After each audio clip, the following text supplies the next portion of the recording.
Yes, doctor, we are live now. Okay, Rosie. Hello, everyone, and thank you so much for joining our webinar today. My name is Rosie, and I am an examinations contractor here at the Ophthalmology Foundation. Just to give you a quick overview of who we are, the Ophthalmology Foundation aims to improve global healthcare through education, especially in under-resourced countries, and it's been in operation for the past 5 years. We run several programs in education, in fellowships, and then our latest initiative, which is our examinations, which is what we are here to talk to you about today. The Ophthalmology Foundation is very much an international organisation. We have a board member, a board committee made up of members throughout the world, as well as our specific examinations committee, which is again very much a global group. Um, so just before we get into things, there is a chat box at the bottom of your screen if you're joining through the Zoom link. And if you've any questions throughout the time, please feel free to pop them in the box below and we'll get to them at the end in our Q&A section. Before we start, I would just like for the whole group to introduce themselves. So Nicola, could you just give us a quick introduction as to who you are? My name is Nicola Corser and I'm the Examinations Director for the Ophthalmology Foundation. And Vicky, if you could introduce yourself as well, please. Hello, my name's Vicky and I am an examinations contractor for the Ophthalmology Foundation. And Dr. Ashok Grover, could you give us a quick introduction, please? I'm Ashok Grover. I'm chairman of SAG President Almul. And could you? Yeah, sure. So I'm Dr. Rolika Bansal. I am a consultant at Mahatma Gandhi Medical College, Jaipur, Rajasthan, in ocular oncology and oculoplasty. And I'm glad to have been a part of this webinar. Thank you, Rosie. Thank you. And Dr. Namrata, if you'd like to give us a quick introduction. Yeah, good evening, everyone. I'm Dr. Namrata Kabra. I'm Senior Consultant, Cornea, Refractive and Cataract Surgeon, and I am based out of Mumbai. And I am one of those lucky candidates, probably first one from India to get the fellowship of Ophthalmology Foundation. Thank you. Thank you. And then finally, Dr. Nihit Chandra, if you'd like to introduce yourself. Good evening. I'm Dr. Nihit. Right now, I'm a fellow in LV Prasad Eye Institute. I'm doing my vitreoretina fellowship there. I've recently completed my FIOF examination the month of September. Great. Thank you. Thank you, everyone. So to start proceedings, our director, Nicola, is going to give you a bit of information about our examination. So Nicola, I'll just share my screen with our presentation. 1 second. And can everyone see my screen? Yes, Yeah. thank you. That's Great. right. Over to you, Nicola. Thank you. That's great. So next screen, please, Rosie. So the Ophthalmology Foundation works with eye care professionals, societies and organisations to enhance and provide ophthalmic education, and with a special focus on low resources and undeserved countries. Our focus is providing training opportunities through sponsorship of fellowships and increasing knowledge by offering the new standardised online exams. We are committed to strengthening ophthalmic education with the ultimate goal of improving eye care and advancing the preservation and restoration of vision for all. Next slide. At the heart of our Ophthalmology Foundation team is the International Board and Exams Committee, with members from all over the world. They ensure that our programmes remain globally relevant and fair. The board includes many senior ophthalmologists, and from the list, as you can see, individuals from industry, which when coming to sponsorship of fellowships is extremely important. Next slide, please. The Examinations Committee has individuals with over 20 years' experience of education and international examinations, with some also representing the Royal College in the UK. So Louis Mayer is our chair. He's based in the UK but comes from Colombia. Richard Bowman is responsible for our clinical exam, and Rebecca Ford, who is responsible for our visual and optics, is also part of the educational team for the Royal College of Ophthalmologists. We have a wide spread of senior ophthalmologists from around the world that form part of our exams committee. And this is extremely important when setting standards, and I'll come to that later, and also writing questions. Next slide, please. Ophthalmology Foundation has 4 key program initiatives: examinations, which we're going to be talking about today, fellowships, faculty development, and accreditation. Examinations is the new initiative, but fellowships, faculty development, and accreditation have been running for around 5 years. The fellowships are supported fully, and Cordula Obermeyer is responsible for those. And then faculty development and accreditation.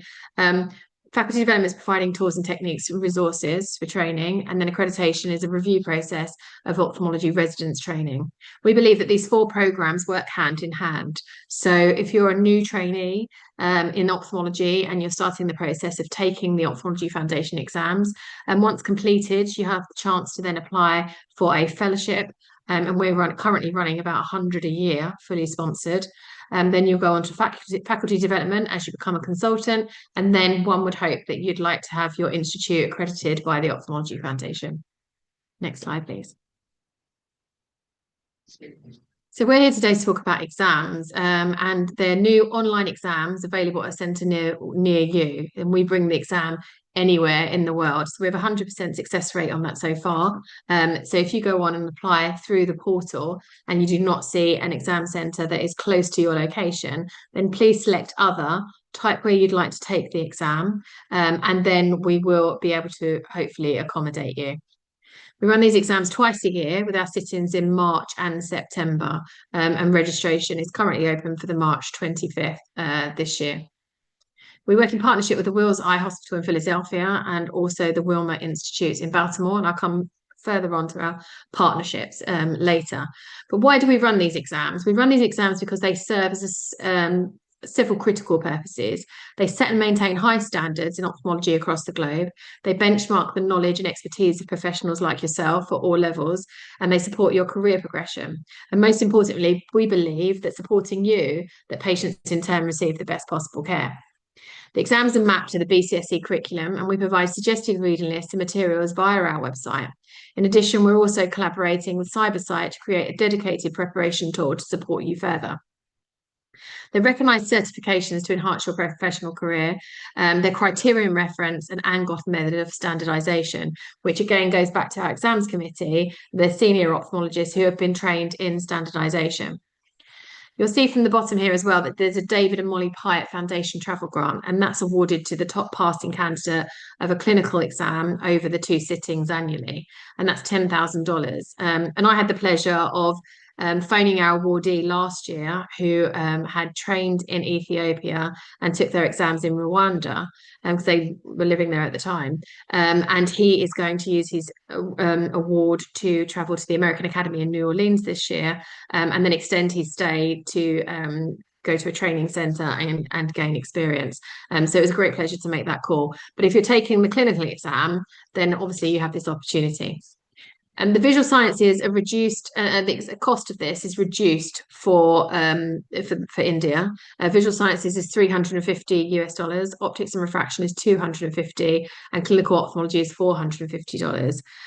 We understand these can be quite expensive, but I'd just like to highlight that they are less than half the cost of any other exam offered internationally in ophthalmology currently.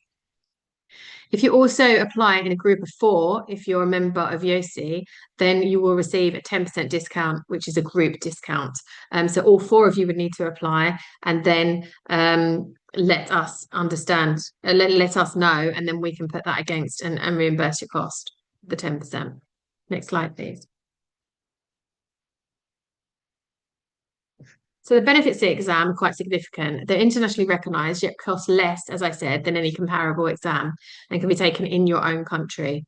We also scale up our fees based on the World Bank Index, which I've just mentioned, which makes them accessible and fair for all candidates in all regions. You also earn points towards an IOF fellowship, and as I said, we ran over 100 last year, so there's a great opportunity for you to apply and go forward with a fellowship. As of 2027, it will be a requisite to have passed an exam to be able to apply for one of these fellowships. So our advice is that if you're looking to apply for an OF fellowship, then you would apply and take an exam this year. As I said, the David and Molly Pyatt Award is $10,000. You would also gain an FIOF title, the Fellow of the International Ophthalmology Foundation, once completion of the clinical. also hosts benefit by joining the global community, benchmarking your trainees, and receiving an honorary FIOF. Next slide, please. The examinations are structured into 3 sections. We have visual sciences, optics and refraction, and clinical ophthalmology, all a single best answer. And I'm pleased to say that there is no negative marking. The system will allow you to move on to the next question. And if at the end you have enough time and like to revisit, my recommendation is that you have an educated guess if you're still stuck, because you will gain points for correct answers and no negative scoring. So it's best to answer than leave. Visual sciences is 120 single best answer questions, which is 3 hours. The optics and refraction is 60 single best answer questions, 1.5 hours. And then we have the clinical ophthalmology exam, which is 160 single best answer questions with 4 hours. A lot of the feedback we're receiving at the moment that is sufficient time, and many are finishing slightly under the given hours that have been allocated. So we're not looking to change that. But they covered the subjects, as you can see. These subjects are weighted in relevance to where that would be in your clinical practice. So anatomy may be weighted more than biochemistry and metabolism, for example. Optics, refraction, and instruments are actually split equally. Next slide, please. This is an example of the visual sciences question, and we understand that many of the candidates that are taking our exams, their first language is not necessarily English. So we are testing knowledge, we are not testing language. So you will see from our questions that they're quite repetitive in the way they're structured. So for example, regarding the blood-retina barrier, which one, so we're looking for one correct answer, of the following statements is most likely to be true? This could mean that there are 2 answers that are similar, but one will always be most likely to be true. You'll also see from A to D that the answers, the stems, are set out alphabetically. This is easier to recall if you're going back to a question. And again, we are not testing language, we are testing knowledge. Next slide, please. Again, this is an example for optics and refraction question. As you'll see, we're asking again, which one of the following in the orientation of the streak of light when performing retinoscopy for astigmatism? Again, which one? So there's one correct answer. A to D, again, alphabetical. And then we have our clinical ophthalmology exam, which is more of a clinical scenario. And then as this is now run online, we have the opportunity of adding photographs, videos, tables. So we have a good eye movement question, I think, where the eyes move. Again, alphabetical A to D, but more clinically relevant. Next question, next slide. Before I go into candidate experience, the exam is fully online, so that does make it accessible to everyone. It's in a controlled room, it's AI monitored. So that means that anyone, we're looking at your eye movements, the click of a mouse, anybody talking behind you, any interruptions. But it was also in a room with a human proctor physically present. So it's an additional layer of security. And so we're looking to make sure that there is no inconsistencies across the world in those candidates that are taking it.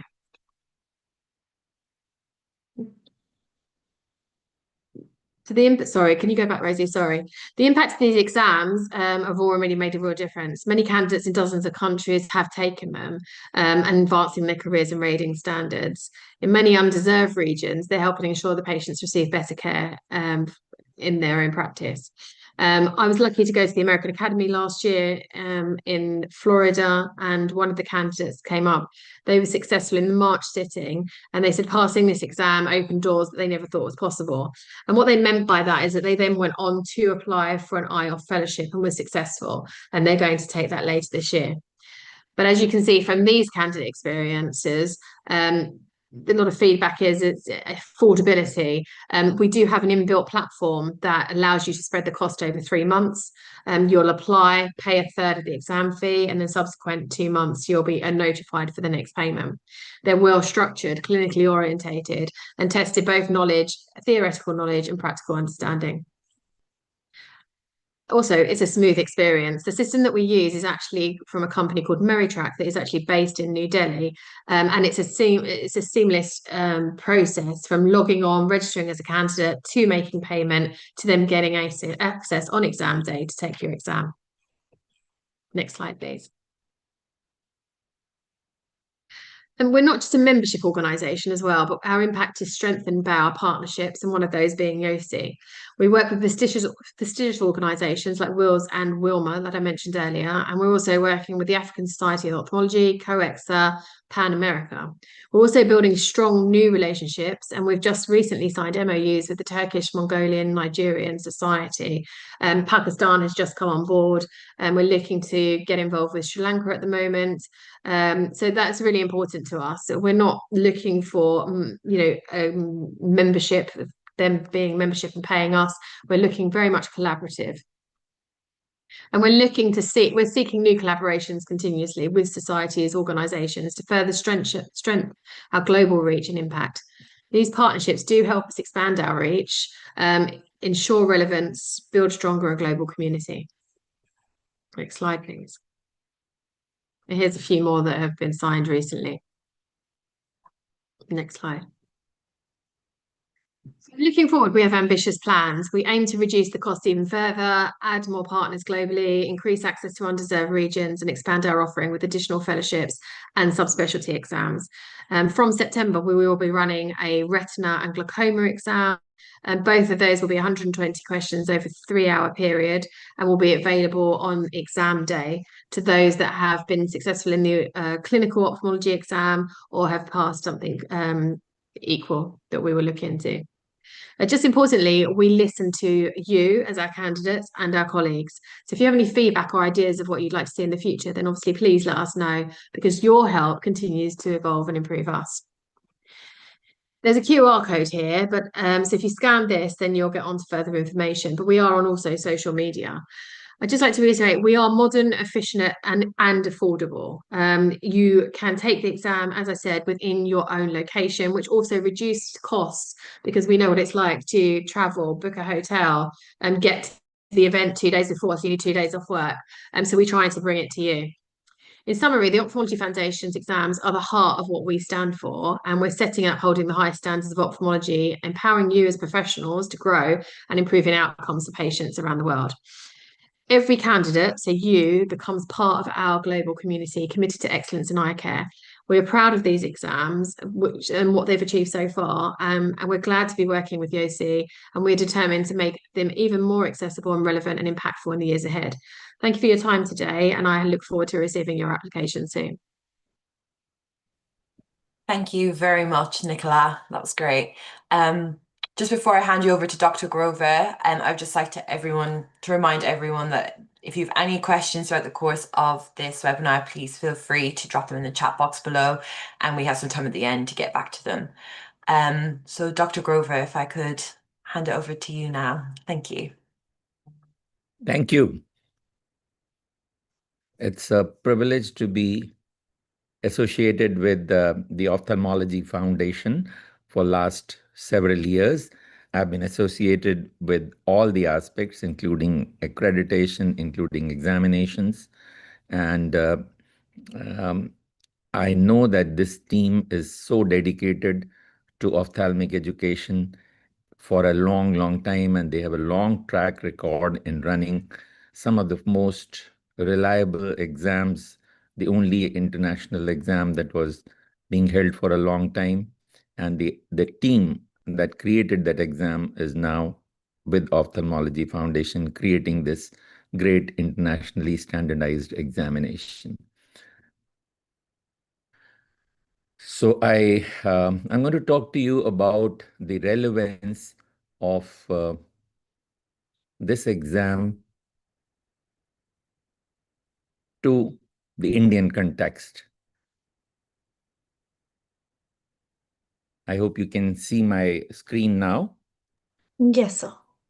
Okay, so the exam holds a great relevance because of all the reasons that were pointed out: the flexible online format, worldwide examination with international standards, a very comprehensive curriculum covering essential ophthalmology knowledge, a very well-recognized certification, and the continued support from the Ophthalmology Foundation community, which is a large community of those who are involved in creation of all the content that you see and in the examinations, accreditation, etc.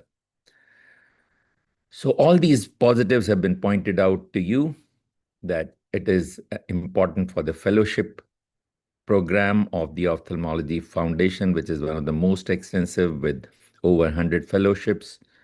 It gives you the post-nominal FIOF once you complete all the parts, and there is an exemption collaboration with certain other exams. One of the most important thing is that the aspect that you are more the American Academy of Ophthalmology Basic and Clinical Science books that you are all used to. It is aligned with the content of the BCSC, and this being a content which is created by international experts in every specialty, revised periodically to be absolutely up to date and the best knowledge there is in ophthalmology in different subspecialties. So this alignment is what gives the OF exams its strength. And the partnerships were spoken about by Nicola. The exams have a particular importance for Indian candidates because, one, it is a very standardized exams where a lot of meticulousness, a lot of preparation goes in with a team of experts in each subspecialty, examination experts, education experts being involved to create this kind of an exam. And therefore, it is a true confirmation of one's knowledge and ability and a validation of one's qualification in the international perspective. Also, as we said, a lot of Indians have been one of the largest beneficiaries of the fellowship programs that are being run, and the OF subspecialty fellowships abroad are now enabled once you have cleared these exams. It gives you additional weightage and is now essential to have passed at least one exam. And of course, the FIOF we have already spoken about. The Ophthalmology Foundation has developed a collaboration with Young Ophthalmologist Society of India, which has over 2,700 members, which is a society of under 40, which is a very efficient society with very wide activities. And I'm sure most of you have been associated with its wide academic scientific activities.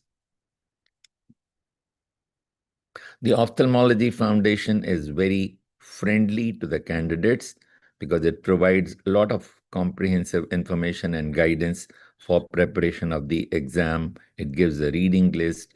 It has all the answers to your queries on its website. To succeed in these exams, you need to know what is the right stage to appear in these exams. Based on your level of training or the number of years you have spent, you can choose to appear in increasingly stepwise exams. It's like starting with the basic sciences and the optics and then going on to the clinical examination. You need to understand the examination process well by looking at the website, by checking with others, those who have already appeared for the exam, and thereby planning in an appropriate manner. And secondly, of course, the adequate preparation gives you that cool confidence and relaxation which you need to pass your examinations. And the passing grades are very good for this exams, and a lot of candidates have been clearing these exams in the previous years. It is an exam which is extremely well standardized, extremely well looked after, and periodically reviewed. And therefore, you will be very happy to be one of those who clears this exams because of the kind of recognition that it gives you. You can, of course, ask any of your questions that you have with regard to this exam by mailing to me or to any of those in the Ophthalmology Foundation team. Thank you very much. Thank you very much, Dr. Grover. Thank you. Dr. Banza, I believe you also now have a presentation prepared. So Yes, absolutely. I'll just share my screen. But first, I'll just add that Dr. Grover, you've been an inspiration for all of us, and especially in our field, because we know that you've been the most important people spreading this field around for oculoplasty. So thank you so much. It was really nice hearing it all from you. And I'll just share my Ralika. screen quickly. Yes, sir.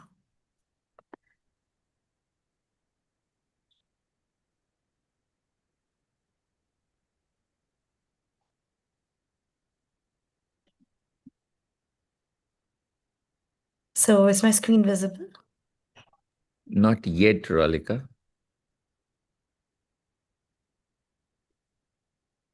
Not yet? No. Let me try again.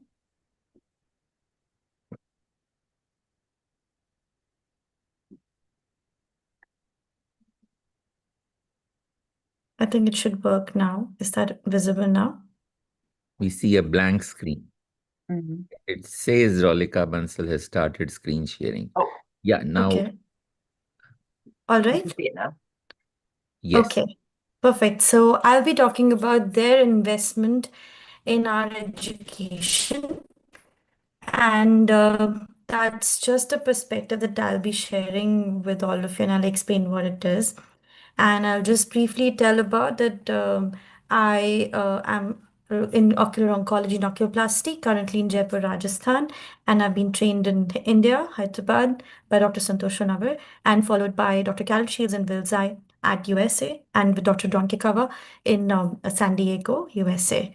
So when I talk to you about this aspect, I will be talking to you briefly about the questions which are usually asked, and I'm just gonna take a brief portion of that to make my point. That is, which international fellowship to pursue. A lot of people ask us, just to let you know that you should know about which subspecialty you want to pursue in life. Yes, you can make that decision very early on. You can make the decision very much in the first very year of your residency. Your field is your lifelong companion, and it goes on with you. And your mentors are the best source of information.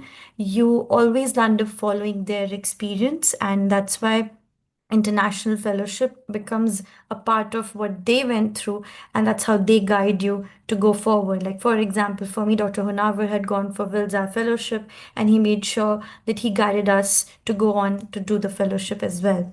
Connections do matter. The reference based system abroad enables you to this system, and that is that you have to reach out to the fellowship program coordinators through your reference. Like, for example, if I have to go for a fellowship and I tell Dr. Grover that I would like to go for a fellowship, and if Dr. Grover thinks that I am good enough or fit enough for the fellowship program, he would write to to his connections abroad, and he would mention that this is a good candidate. It does not really depend only on Dr. Grover's reference, but at the same time, it depends on your CV, and who has known you and your work actually matters because it adds value. It doesn't give you the qualification to it, but it adds value because they understand that yes, it's coming from a reliable source. Speak to your peers and seniors. They will be able to guide you. And where do you want to settle really matters. So when you talk about international fellowship, this matters a lot. Where should you go for a fellowship?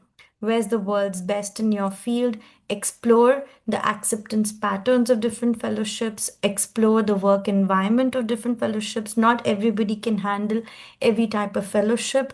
You should look out for the duration and the pay pattern. And if you have some known relatives in some areas, it's always usually very beneficial. Remember, the expenses vary, and you want a surgical fellowship or observational fellowship, it's up to you. I personally vouch for observational fellowships when you're going international, because honestly, you get a lot of hands-on experience very well in India, which you don't really realize. But when you go elsewhere, you realize that we have done more surgeries because we have a bigger population, right? So when should I go for international fellowship? What is the future target? Academic or private? Be prompt, apply well in time.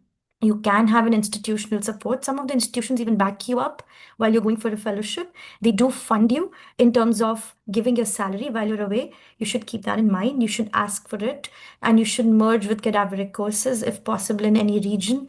Enough reasonable funding, you should apply STAT. And fellowships, some of them have no charges. And yes, the mostly the fellowships don't have charges, but yes, the living expenses are a lot. And especially if you're going from developing country to a developed country, yes, that number is large. And practice in India, of course, matters. And last, beyond what's around you, improves focus skills with cutting edge knowledge, new perspective, thought processes. We get exposed to them. Research, yes, you grow in terms of research because there's a lot of research happening outside, and it's kind of good to see those innovation aspects.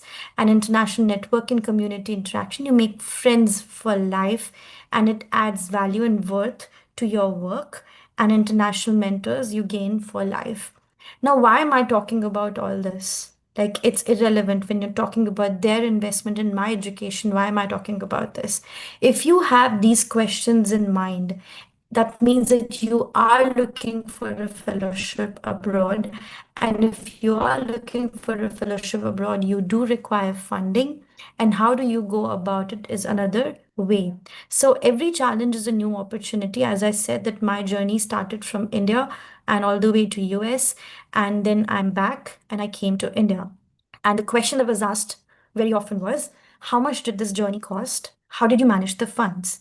To be honest, very frankly, if at all, I did not have the backing and the funding that I got, I probably would have not been able to go all the way, because the cost of living in general in developed countries is a lot. And I'm thankful for the investment made by them in my education. And by them, I refer to Ophthalmology Foundation. So this is the letter that I had received, which was a life-changing experience, honestly, because the I got the IOFF RRF Fellowship Award, which was a lump sum amount, and I felt that it was extremely useful for me to be carrying out my day-to-day activities without a stress, because I knew that someone's there backing my education while I'm here to learn.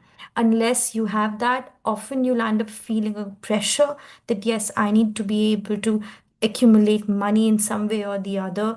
And I don't know if I will be able to live in a comfortable situation or not. But yes, it was provided to me by IOFF. It was a tedious, long wait for sure, because they have to go through every single application.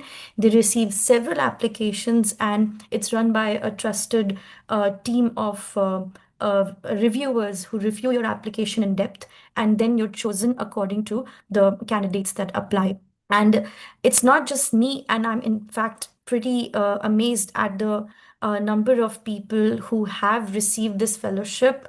As you can see, these are the quotations written by different people, and the number is huge. I mean, it's a support which has been provided to several people, so it's not really difficult to get it. It's just that you have to be able to at least initiate this step.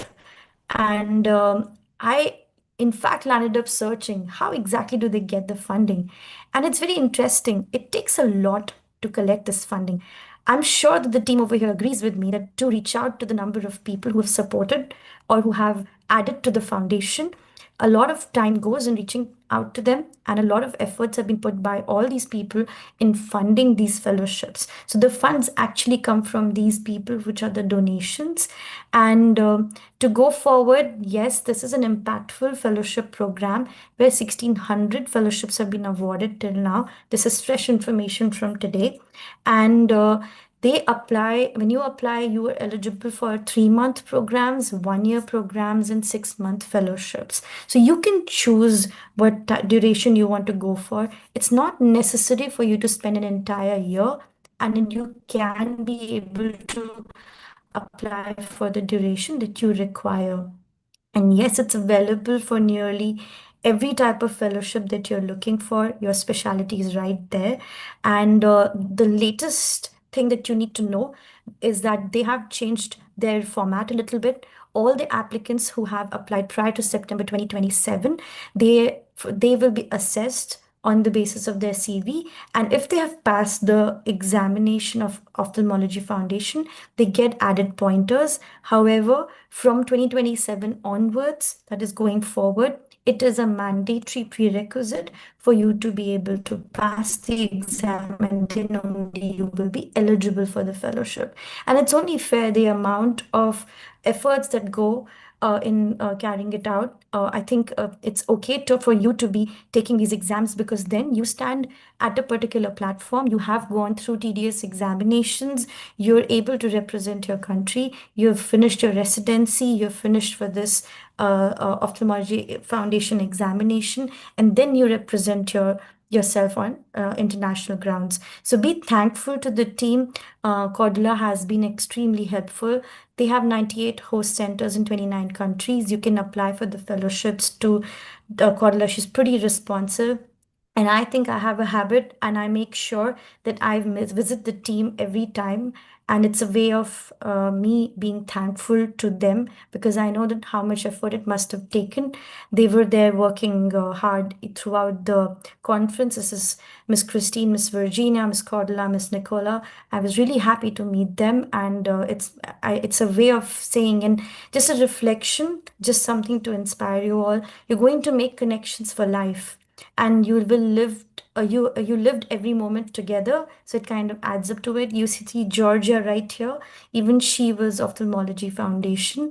And these are people that you meet during your tenure, and it is your responsibility to be a good reflection of your mentors and respect the lessons that they teach you. You make sure that you carry those forward to with you in your practice. And then students of yours, some bonds are beyond time, beyond distance. So go make your memories, find your home away from home, and the best is always yet to be. So thank you very much. You can write to me if you have any questions, and I'll be happy to address those. Over to you, Rosie. Thank you very much, Relika, for that. Dr. Namrata is now going to speak to us a bit about how to prepare for the examination. So I'll pass it over to you, Dr. Namrata. Thank you. Thank you, everyone. In fact, my sincere thanks to Ophthalmology Foundation and YOSI for inviting me and for fostering this culture of learning. So before sharing exactly the strategy for preparation, I would like to highlight that my overall experience with Ophthalmology Foundation was very, very positive and very, very smooth. The ophthalmology examination,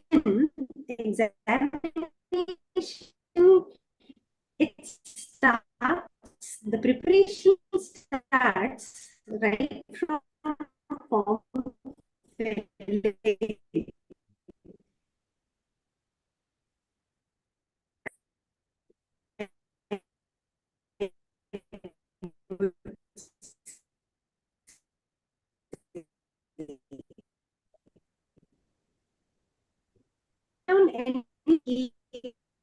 all of them, they were so prompt and kind enough to revert to you in no time.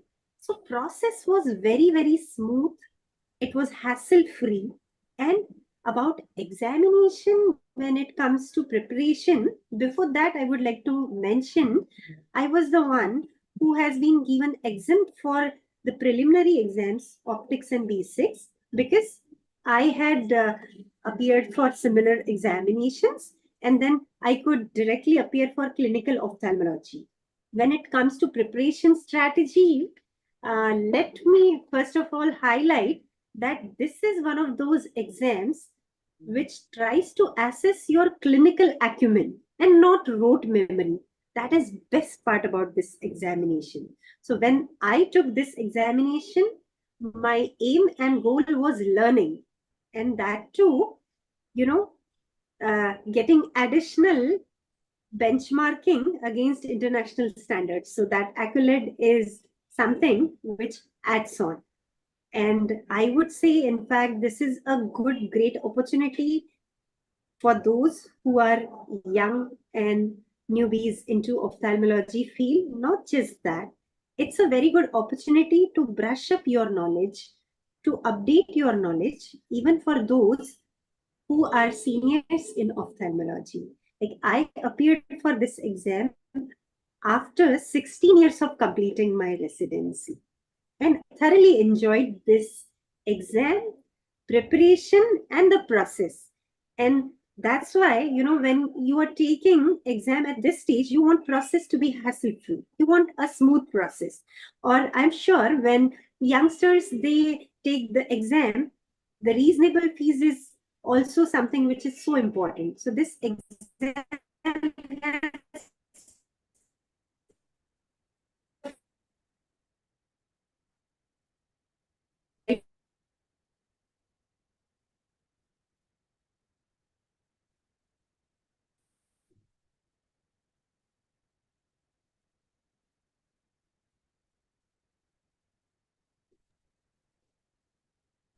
Dr. Namrata? I think we've lost her.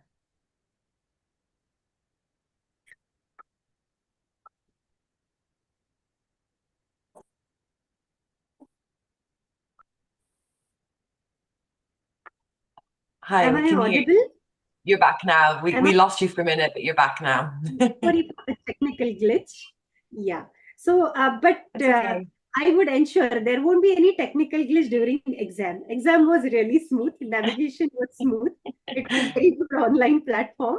And about preparation, I supplemented it with modules of BCSC AO series. I would highly recommend reading and going through that, which gives you a very deeper understanding towards each individual disease, along with close differentials, telltale signs, and it's a very, very good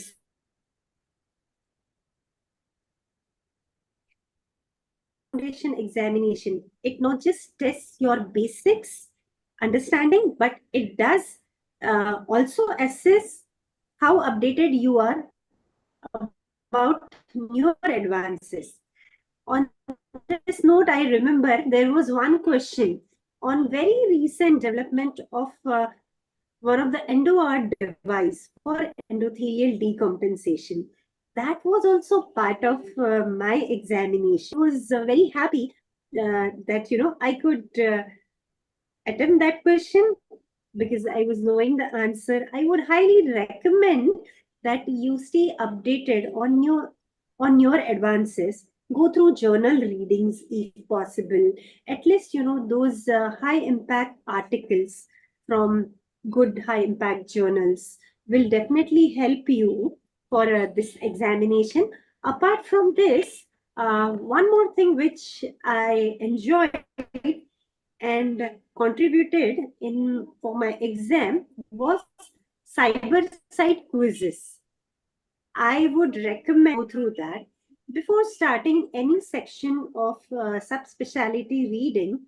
I used to go through cyber site quiz for that section. It keeps you very, very good perspective, and it takes you to another level. And I enjoyed cyber site quizzes, ophthalmology, plastic, cornea. So that is something which I would like to recommend apart from all other readings. And then you can also uh, approach to Ophthalmology Foundation team for any additional recommended reading. They are always there. They have, in fact, suggested me the recommended reading list, resources. They are really, really very, very helpful. Bookmark questions if you wish to attempt it later, and all about the examination process. Before closing, I would like to just close on the note, all the very best to everyone whosoever is willing and wishing to take this examination in future. I would highly recommend this exam for everyone and anyone they are into ophthalmology in their journey. I think no matter where you are in your ophthalmology journey, this exam has something valuable to add on and offer for everyone. Thank you so much. And not just that, as Dr. Rolika has very nicely highlighted, it opens up door for opportunity, greater opportunity as well. Thank you. Thank you so much. Thank you so much, Dr. Namrata. That was great. And thank you so much for the tips as well. I'm sure they'll be very useful to everyone who is listening. And then Dr. Nihit, it'd be great if you could tell us a bit about your experience on the day of taking your examinations. Thank you. Yeah, hey, good evening, everyone. And I'd like to thank the Ophthalmology Foundation for giving me this opportunity to share my experience of how the exam went. So I'll be focusing on what I actually had felt on the day of the exam and what my approach was to navigate through the exam effectively. So to begin with, it was a well-structured exam.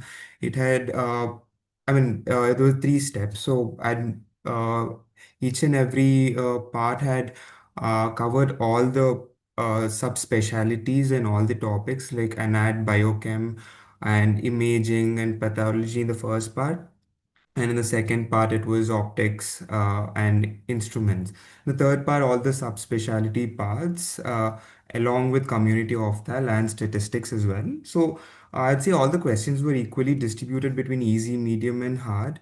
And when I say hard, I don't mean, they came from facts like obscure facts, what's the percentage of this happening and all.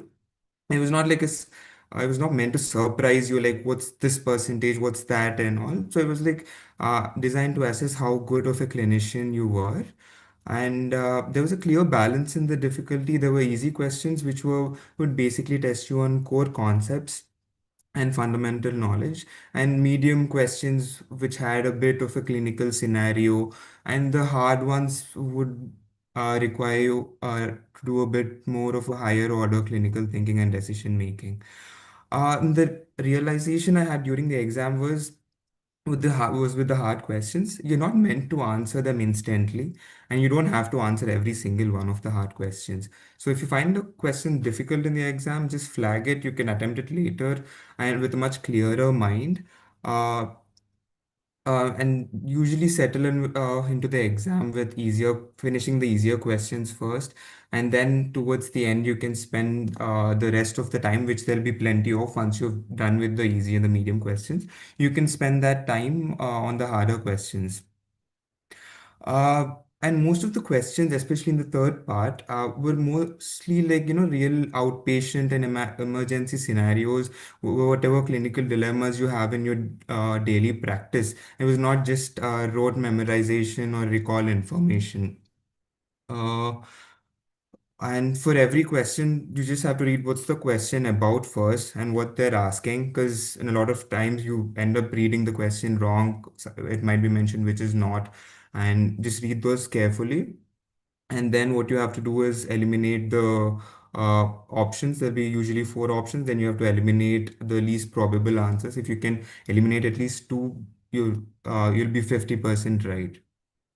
And one more thing I would like to emphasize is if everyone's going to be feeling uncomfortable during the exam, that is expected. But just keep it aside, just keep answering the questions, keep your confidence up, and just maintain your composure and keep moving forward. And I'd like to thank the excellent support system from the Ophthalmology Foundation and the center I was at too. They were addressing all the queries and the concerns, and the software experience was seamless. You don't have to worry about it. There's an online proctored monitoring of you that's done along with the person sitting over there. Uh, and this all the seamless process just reduces your anxiety so that you can just focus on your exam. Uh, so I'd like to give you a background of how I had done it. So I'd given the first two steps right after my residency from KMC Manipal.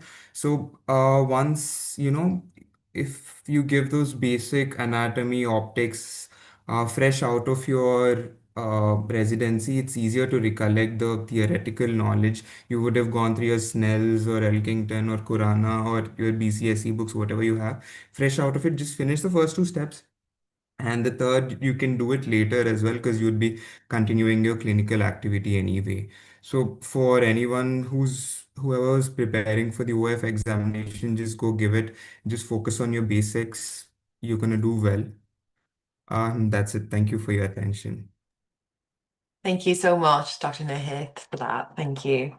I'm aware of time, but I think we have a couple of minutes for some questions. So Vicky, when people registered, I believe some of them submitted some of the questions. Do you want to run through kind of the more common ones that we received with Nicola? And then if anyone has any further questions after this call, they can feel free to email us at any time. Thank you, Rosie. So the first question we have is, I have successfully completed the ICO Visual and Optics. Am I eligible to directly apply for clinical ophthalmology? Yes, so you are if you were successful in the visual and optics before 2022 and inclusive of 2022. Anything after that year, then we are unsure of the standards of the ICO and therefore do not accept. So if you've passed visual and optics for 2022 and inclusive, then you can move directly on to the Ophthalmology Foundation clinical exam. Thank you, Nicola. The next question we have is, do you supply study material? So the questions are mapped to the BCSE curriculum, and you can find a shortened version of that on the Ophthalmology Foundation website. We provide a suggested reading list, which contains really good free access websites. We're a very good one on glaucoma, for example, and a suggested reading list with suggested books material. We're not expecting you to go and buy the BCSE because we know it's expensive. So those books are referenced in between the two. And then we're also working with Cybersight for an online prep tool, a portal, which you'll be able to go on as soon as you register and then go through the practice questions. And that should be available in the next couple of months. Thank you. The next one we have is the exam, passing the exam equivalent to the FRCR? We're currently looking at reciprocity. We are in discussions with the Royal College of Physicians and Surgeons of Glasgow, and we had a successful meeting with them in November, again in December, and we have a standardised meeting on the 20th of February, and we're hoping to gain reciprocity with Glasgow, which would mean that you'll be able to move through their system as well as ours. We're taking the exam. So we believe our exams are the highest level. And as I said before, we have an international committee. Many of those are from the colleges that sit on. So we're confident that our standards are equivalent. Thank you. And the last one we have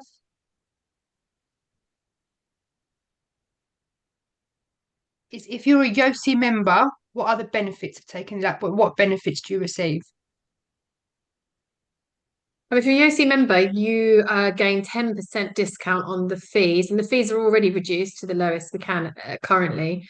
And as I said, we are looking to reduce those further. But if you're a YOSI member, you apply with 4 or more candidates, so 4 or more of you as trainees, then we will give you an additional 10% off of the exam fee. We just had a question come in live. Are there any exemptions, reciprocity to other international exams apart from the ICO? If you have taken one of the Royal College exams in the UK, Part A or Part B, Part A, sorry, or Part 1, and if you have been successful at the Royal College of Ophthalmologists, then we'll exempt you from our visual and optics, and you can move directly to the clinical. And if you've passed a COEXA exam, we will also exempt you from visual and optics. But if you're unsure, then please email us, send a copy of your certificate in, and then we will review it and get back to you. Thank you. We've cleared all our questions as we've been replying to them live. So thank you very much, Nicola. Back to you, Rosie. Thank you. Thank you. Thank you very much. We have 2 minutes left to spare. So We if have there one are, other question, and that would be it's asked by somebody who texted me that are you planning to take practice test sessions for different parts before the exam? Like anybody who has enrolled to sit for the exam, are you planning to take practice sessions for those with different test questions? Is that something that you're thinking Planning on about? taking, sorry, what do you mean? Planning on offering? Offering, yeah. Oh, okay. And the part of the work with the cyber site is to have a portal where all the questions for the different subsections will be available. And they will be mapped to the VCSE. They will be set by an international pool of question writers. So very similar to the exam itself, but they will cover the different sections. Right. That would be helpful because then that kind of gives a brief idea about what we are entering into. Of course, and I think it's important, one, to do that, but also to get the style of question. So, once you've got the style of question, it becomes easier to navigate through the exam process. Right. Thank you. Thank you for answering. And I Right. must appreciate, I know that you're going to give your closing remarks, but I must appreciate the efforts that the entire OF team puts in for, ensuring that everything is very smooth for the candidates. I think we have always received very prompt responses from the team and very helpful team, of course. And I know that you all are working day in and day out and even on holidays to make sure that things get streamlined. And I know that even for this webinar, you have worked very hard. So thank you very much to the entire Ophthalmology Foundation team. And I know Dr. Prasanna has joined over here from YOSI's on YOSI's behalf, and he would like to say a few words as well. Rolika, I would like to second this. Yeah. I am very grateful to Team OF. They are always there, though I never met, probably I never got to, see them on any online platform as well till date, but it never felt like. I always felt I'm connected with them. Thank you. Yes. Thank you, They're Rolika. pretty much the same in person as well because I've met Rosie and Nicola. Thank you, Rolika, and for the wonderful. Am I audible, Rolika? 1 second, Dr. Namrata is saying something. Okay. Her internet is unstable, so she cannot hear us. Okay. Yeah, over to Yeah. you, Prasanna. Thank you. Forward to meet you. Vicky, you can actually mute, no worries. Yeah, thank you, Nicola, as well as the whole OF team. Again, Ashok sir, for guiding young ophthalmologists. On behalf of the governing council, I think we extend our heartfelt thanks to each one of you guys, the OF team, Ashok sir, for always guiding us when it comes in terms of exploring the horizons of international examinations. And again, our own dynamic coordinator, Rolika. Thank you, Rolika. I think for setting the ball rolling. I think this is really giving us a new facet for all our young ophthalmologists. And I think this edition, along with the YOSI International Exams and Fellowships Committee, headed by Dr. Rolika, and I'm speaking on behalf of Dr. Devakant, our president as well. I think we'll extend full support in whatever ways we can for OF. And I think let's take it more positive this year. And I think YOSI is looking forward to benefit more, if not all our young ophthalmologists. I think they are going to have a lot of benefits from terms of academic knowledge as well as writing these exams and what these exams can do to them in terms of career opportunities as well. Thank you to the whole team as well as the YOSI International Examinations and Fellowships Committee team. Thank you so much. May I add a Yes, word sir. to Dolika? I think it Yes, has sir. been a great pleasure working with OF for the meticulousness with which they craft the exam, and then they standardize things so well, and then standard setting for fixing the cutoff for passing is done by a very meticulous process. So that is just one part of it. When the exam is to be held, as a host examination center, I see how well they work to ensure that there are no technical glitches. There is a prior check and everything is checked a day earlier, and then on the day of the exams also there are so many checks to ensure that everything goes so smoothly. So I think it's a pleasure working with this team and to see the meticulousness with which they take this assignment of giving a world-class exam to everyone across the globe. Absolutely, sir. I do agree and with that. And I think that we must mention this that the entire team of Ophthalmology Foundation has been planning this webinar since December. We were not able to carry it forward and conducted it in December, and we landed up pushing it to January. But even though we were not sending the emails on time, but Nicola and Vicky and Rosie were like, when can we do it again? Because that shows the enthusiasm and that shows how much you all are putting in your efforts. So thank you so much, everyone. Thank you. Thank you all. Thank you so much for coming and for those lovely words. And it was lovely to meet you all. If you do have any questions for us at any point as we approach our examinations, or if you're interested in taking them, please feel free to email us or visit our website for more information on how you can get in contact with us. And we will be sending this recording out to you all. I believe it's going to be on YOSI's YouTube as well, so it'll be available for you at any time. So thank you very much, everyone, and I hope you have a lovely rest of your evenings. Thank you. Thank you you. for Thank you. Thank you. Rosie, should we do a quick photo? Yeah. Yes, let's take a quick photo.